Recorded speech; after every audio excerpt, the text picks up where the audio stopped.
અનંત દાસ 16મી સદીમાં લખે છે કે એકવાર સિકંદર લોદી બનારસ આવે છે અને એ સમયે હિન્દુ અને મુસ્લિમ બંને સંગઠનોના આગેવાનો કબીરદાસની ફરિયાદ લઈને એમની પાસે પહોંચે છે. પણ ફરિયાદ શું છે? કબીર મુસલમાન જુડાહા ઘરમાં જન્મ્યા હોવા છતાં મુસ્લિમ પ્રથામાં માનતા નથી અને હિન્દુ પરંપરાની પણ તીક્ષ્ણ આલોચના કરે છે. અહીં જ પ્રશ્ન ઊભો થાય છે. એટલે કે કબીર તો બંને ધર્મના લોકોને પડકાર આપે છે. પણ એ પડકાર ઝઘડવાનો નથી, લડવાનો નથી. એ પડકાર છે વાતચીત કરવાનો, વિવેકથી પ્રશ્ન પૂછવાનો.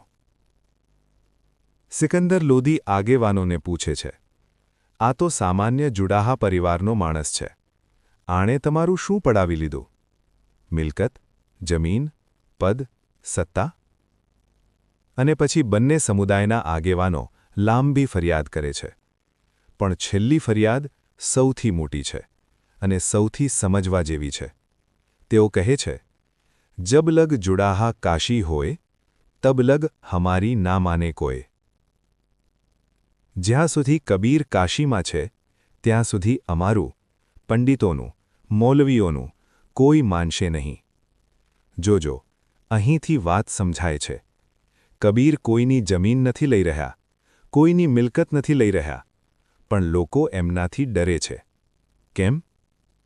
કેમ કે કબીર એ સમયે દરેક ધર્મના પાખંડને, અંધ અનુસરણને, અંધશ્રદ્ધાને અને કર્મકાંડને ખૂબ તીખી રીતે પડકારતા હતા. મિત્રો, આ તો આજે પણ સત્ય છે.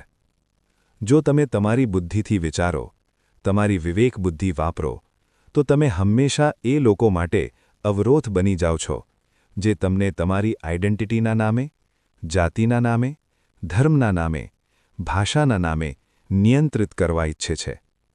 એટલે કબીર એવા લોકો માટે ત્યારે પણ તકલીફ આપનારા હતા અને આજે પણ છે. અનંતદાસ લખે છે, કબીરને 52 પ્રકારની સજાઓ અપાઈ. કબીરપંથીમાં 52 કસણી શબ્દ વધારે ઉપયોગ થાય છે. અર્થાત કબીરની 52 પ્રકારની કસોટી કરવામાં આવી. લોકકથાઓ અનુસાર દરેક કસોટીમાં કબીર ખરા ઉતરે છે. કોઈવાર એમને ડરાવવામાં આવ્યા, કોઈવાર સજા આપવામાં આવી, કોઈવાર મૃત્યુનો ભય બતાવવામાં આવ્યો, પણ કબીર હસતા હસતા બહાર નીકળી જાય છે. અહીં એક મહત્વની વાત છે.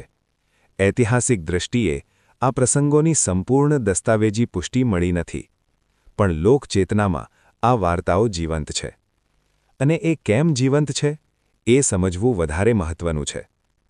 લોકવાર્તા કહે છે કે અંતે સિકંદર લોદી પોતે કબીરનો ભક્ત બની જાય છે અને કબીરના પગમાં પડી જાય છે. કહે છે, તમારે જે માંગવું હોય એ માંગો. અને કબીર કહે છે, મને કંઈ નથી જોઈતું. આ વાક્યમાં જ કબીરની મહાનતા છે. જે માણસ સત્તા સામે સત્ય બોલી શકે અને સત્તાથી કંઈ માંગતો પણ ન હોય, એ માણસને તમે ખરીદી નહીં શકો. કબીરનું આ નિર્ભય સત્ય વક્તવ્ય, સત્તાની સામે, પાવરની સામે, એના લીધે જ માણસાઈ જીવંત રહી છે. એટલા માટે જ કબીર જીવંત રહ્યા છે અને રહેશે. હવે એક વાત સ્પષ્ટ કહી દઉં. આ લોકવાર્તાનું ઐતિહાસિક તથ્ય જે પણ હોય, મારા માટે તેનો સાયકોલોજીકલ અર્થ વધારે મહત્વનો છે. આ દેશનું જનમાનસ આવી વાર્તા કલ્પવા ઈચ્છે છે. કેમ કે જનતા આ માનવા માંગે છે કે કેટલાય અત્યાચાર કરો, સત્યના અવાજને દબાવી નહીં શકો. કેટલી પણ કસોટી કરો, કબીર અને મીરા જેવા સંત ખરા જ ઉતરશે. તમે એમને મારવા સાપ મોકલશો તો એ ફૂલોનો હાર બની જશે. થયું કે ન થયું, એ ચર્ચામાં હું પડવા જ માંગતો નથી. કેમ કે લોકવાર્તાઓની તથાકથિત વૈજ્ઞાનિક વ્યાખ્યા કરવાથી વધારે હાસ્યાસ્પદ ગામ બીજું હોઈ નહીં શકે. મુખ્ય વાત છે સત્યની શક્તિ. જો આ વિચાર તમને સ્પર્શ્યો હોય, તો વિડીયોને આગળ પહોંચાડજો. આપણો વારસો સાથે જોડાયેલા રહો.